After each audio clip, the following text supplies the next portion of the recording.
Hi welcome to our channel. ప్రస్తుతం మనతో పాటు దాము బాలాజీ గారు సీనియర్ జర్నలిస్ట్ ఉన్నారు. వారితో ఒకసారి మాట్లాడారు. సార్ నమస్కారం.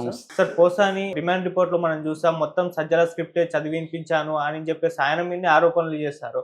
ఇప్పుడు ఆయన భయపడి సజ్జల అండ్ భార్గవ్ ఇద్దరు కూడా కోర్టుకి వెళ్ళారని చెప్పేసి, ముందస్తు బెయిల్ అని చెప్పేసి వార్తలు వినిపిస్తూ ఉన్నాయి. సార్ మరి ముందస్తు బెయిల్ నిజంగా వెళ్ళారా? ఇప్పుడు ఏదైనా రిమాండ్ రిపోర్ట్ బేస్ చేసుకుని వాళ్ళ మీద కేసులు పెట్టే అవకాశం ఏమన్నా ఉందా? మరి ఏం జరిగే ఛాన్స్ ఉంది సార్? ఆంధ్రప్రదేశ్లో నాకు అంటే నేను పరిశీలిస్తున్నా కదా, ఒక విచిత్రమైన పరిస్థితి నాకు కనిపిస్తుంది. అదేంటంటే ఇప్పుడు ఫర్ ఎగ్జాంపుల్ వంశీని తీసుకున్నాం. వంశీ మీద 16 కేసులు ఉన్నాయి.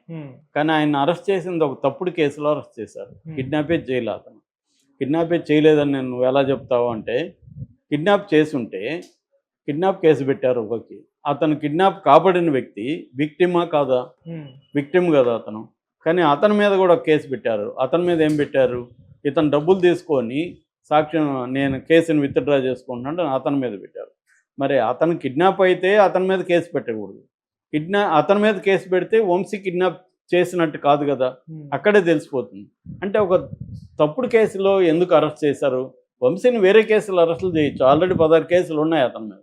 ఎందుకు తప్పుడు కేసులు అరెస్ట్ చేశారో తెలియదు. పోసానిదంతే.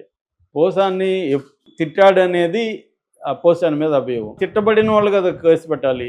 ఎవరో మణి అని ఎక్కడో రాజంపేటలో అక్కడ గోపులవారిపల్లిలో మనిషికి అర్ట్ అవుతాడా?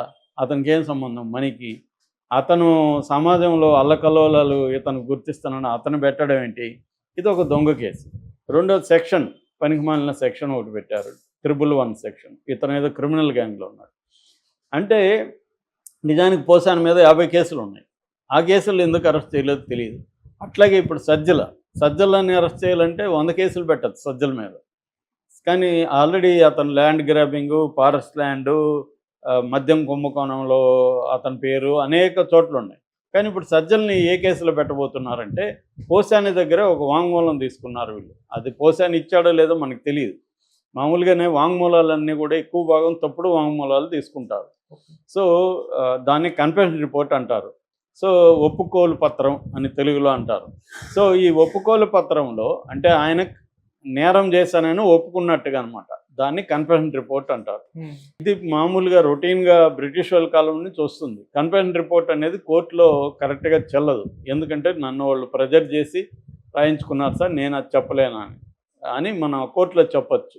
అప్పుడు దానికేం వెయిట్ ఉండదు. కానీ దాన్ని పొలిటికల్గా వాడుకొని పలానోడి పేరు చెప్పారు కాబట్టి అతను ఇన్వాల్వ్ అయినాడు, వేరే వాడిని అరెస్ట్ చేయొచ్చు. ఇదే పని ఢిల్లీ లిక్కర్ కుంభకోణంలో జరిగింది. ఇప్పుడు మన కవితను అరెస్ట్ చేశారు కదా, కవిత ఢిల్లీ లిక్కర్ కుంభకోణంలో డబ్బులు ఇచ్చిందని ప్రూవ్ చేయడానికి వాళ్ళ దగ్గర ఎటువంటి డాక్యుమెంటల్ ఎవిడెన్స్ కానీ ఎటువంటి మెటీరియల్ ఎవిడెన్స్ కానీ లేదు పోలీసుల దగ్గర. ఆ మనీ రికవరీ కాలేదు, ఏ ఛానల్లో పోయింది, ఎవరు తీసుకెళ్లారు, ఎట్లా ఇచ్చారో ప్రూవ్ చేయలేదు, ఏమీ లేదు. కానీ ఆమెను అరెస్ట్ చేశారు. ఎలా చేశారు? వాంగ్మూలాలని కన్ఫెషన్ రిపోర్ట్ని పెట్టుకొని. అంటే ఈ కేసులో ఉన్న వాళ్ళని వేరే వాళ్ళని అరెస్ట్ చేయడం, వాళ్ళని కొట్టి వాళ్ళని హింసించి బెదిరించి వాంగ్మూలాలు తీసుకొని ఏమైనా అరెస్ట్ చేశారనేది ప్రధానంగా విమర్శలు. ఎవరెవరు కొట్టారో వాళ్ళ పేర్లు కూడా చెప్పారు, ఎలా కొట్టారని. మామూలు వాళ్ళని కూడా కొట్టారు, వాళ్ళు పెద్ద పెద్ద కంపెనీ సీఈఓలను కూడా కొట్టారని విమర్శలు ఉన్నాయి. సో అట్లాగే వివేకానంద రెడ్డి హత్య కేసులో ఓన్లీ ఏ రకమైన మెటీరియల్ ఎవిడెన్స్ లేకుండా, మర్డర్ వెపన్ కానీ మోటివ్ కానీ ఏది ఎస్టాబ్లిష్ చేయకుండా ఓన్లీ దస్తగిరి వాంగ్మూలాన్ని బేస్ చేసుకొని, అది కూడా నేను చూశాను నేను విన్నానని కాదు, నాకు ఆయన చెప్పాడు, ఎవరు ఎర్రగంగిరెడ్డి చెప్పాడు, ఎర్రగంగిరెడ్డికి చంపమని వాళ్ళు చెప్పారంట అని చెప్పారు. దాన్ని హీర్సే అంటారు. హీర్సే మీద ఆధారపడి ఆ కేసు ఉంది. అంటే మనకి ఎక్కువ కేసులు కాంక్రీట్ ఎవిడెన్స్ బేస్ చేసుకొని ఉండవు. కానీ కోర్టుల్లో తేలడానికి టైం పడుతుంది ఇవన్నీ. అందుకనే ప్రాసెస్ ఈజ్ పనిష్మెంట్ ఇండియాలో. ఎందుకంటే ఇప్పుడు వివేకానంద రెడ్డి కేసే అంత పెద్ద కేసు, సిబిఐ ఇన్వాల్వ్ అయింది, 2 సార్లు సిట్ చేశారు. ఇంత జరిగితే 6 ఏళ్ళుగా దానికి అతిగతి లేదు. జగన్ కేసు, జగన్ది క్విడ్ ప్రోకో, జగన్ వాళ్ళ నాన్న సీఎంగా ఉండి కొన్ని కంపెనీలకు మేలు చేశాడని చెప్పి ఆ కంపెనీలు జగన్ కంపెనీల్లో పెట్టుబడులు పెట్టాయి ఆ కంపెనీలకు సంబంధించిన వ్యక్తులు. సో అది క్విడ్ ప్రోకో అని పెట్టారు. దాన్ని ప్రూవ్ చేయడానికి ఎంతకాలం కావాలి? మనకు విచిత్రంగా ఉంటుంది. ఒక సిబిఐ లాంటి సంస్థ దాంట్లో ఇన్వాల్వ్ అయ్యి, ఈడీ ఇన్వాల్వ్ అయ్యి 11 ఏళ్ళుగా అతను బెయిల్ మీద ఉండడం, విడ్డూరంలోకి విడ్డూరం. సో ఇక్కడ ఏంటంటే లీగల్ సిస్టమ్ అనేది పొలిటికల్ సిస్టమ్ చేతిలో ఉంటుంది.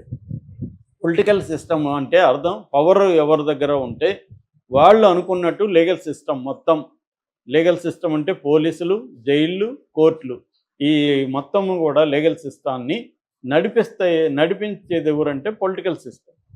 సో సెంట్రల్ లెవెల్లో మోడీ, రాష్ట్రాల లెవెల్లో సీఎంలు నడిపిస్తుంటారు. సో అందుకనే మనం సీఎం లేకపోతే అక్కడ పార్టీలో ఎవరు ఇంపార్టెంట్ వాళ్ళు అనుకున్న వాళ్ళని హింసించడం, కేసులు పెట్టడం అనేది one of the common agendas అన్నమాట. సో అలాగా ఇప్పుడు పోసాని దగ్గర ఒక వాంగ్మూలం తీసుకున్నారు. ఆ వాంగ్మూలంలో ఏముందంటే, నేను పవన్ కళ్యాణ్ని తిట్టడానికి సజ్జల రామకృష్ణారెడ్డి అనుమతి ఇచ్చాడు, దీన్ని సజ్జల భార్గవ రెడ్డి సోషల్ మీడియాలో వైరల్ చేశాడు అని వాళ్ళ పేర్లు 2 పేర్లు అక్కడ పెట్టారు. ఇప్పుడు పోలీసులు ఏం చేస్తున్నారంటే, ఈ 2 పేర్లు చెప్పారు కాబట్టి వాళ్ళ మీద కూడా ఈ కేసులు పెడతారు. వాళ్ళ మీద కూడా త్రిబుల్-1 పెట్టేస్తారు. త్రిబుల్-1 ఎందుకు పెడతారు నేను చెప్పాను ఆల్రెడీ. త్రిబుల్-1 బిఎన్ఎస్ ప్రకారం ఏంటంటే, ఆర్గనైజ్డ్ క్రైమ్ సిండికేట్లో మెంబర్ అయితే ఆ కేసు పెట్టాలి. ఆర్గనైజ్డ్ క్రైమ్ సిండికేట్లో మెంబర్ అన్నా ఉండాలి, మెంబర్గా ఉన్న వాళ్ళకి ఆశ్రయం ఇచ్చి ఉండాలి, మెంబర్గా ఆర్గనైజ్డ్ సిండికేట్ క్రైమ్ కార్యక్రమాల ద్వారా వచ్చిన డబ్బులు వీళ్ళకి వాటా అన్న వచ్చుండాలి. ఈ 3 ఉంటే కేసు పెట్టాలి. కానీ అది పెట్టేస్తారు. ఎందుకు పెడతారంటే అది non bailable, cognisable. Non bailable అంటే బెయిల్ రాదు, కాగ్నిజబుల్ అంటే వితౌట్ కోర్టు పర్మిషన్ వారెంట్ లేకుండా అరెస్ట్ చేయొచ్చు.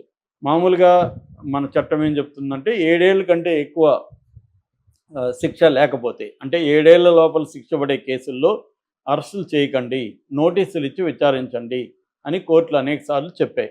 దాన్ని బ్రేక్ చేయడం కోసం వీళ్ళు ఏం చేస్తున్నారంటే ఈ త్రిబుల్-1 సెక్షన్ పెట్టడం.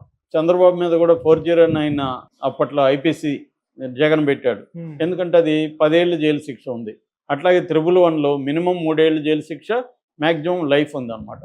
అందుకని అది పెట్టారు. ఇప్పుడు ఆ వాంగ్మూలాన్ని బేస్ చేసుకొని సజ్జల మీద, అంటే తండ్రి సజ్జల రామకృష్ణారెడ్డి తండ్రి, సజ్జల భార్గవరెడ్డి కొడుకు, వీళ్ళిద్దరి మీద ఇప్పుడు కేసులు పెట్టడానికి రెడీ అవుతున్నారు. ఈ విషయం తెలిసి వాళ్ళిద్దరూ నిన్న హైకోర్టుకి వెళ్ళారు. అసలు మాకు ఈ కేసుతో సంబంధం లేదు, ఆయన వాంగ్మూలంలో మా పేర్లు ఎందుకు చెప్పాడో మాకు తెలియదు, మేము ఆయన్ని తిట్టమని చెప్పలేదు అనేది వీళ్ళు ఇప్పుడు చెప్తున్నారు.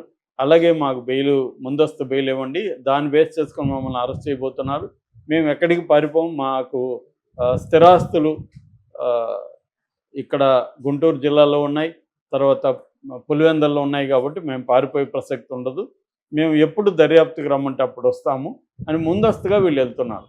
మామూలుగా అయితే ఈ రెగ్యులర్ కేసుల్లో వీళ్ళని అరెస్ట్ చేయరు, కానీ 1 త్రిబుల్-1 పెట్టేశారనుకో వీళ్ళు అరెస్ట్ అవ్వదు. ఒకసారి వెళ్ళిపోయినాక ఏం జరుగుతూ ఉంది, ఇప్పుడు ఆల్రెడీ పోసాని మీద వారెంట్, అనంతపురం పోలీసులు కూడా వారెంట్ రెడీగా పెట్టుకున్నారు చేతిలో.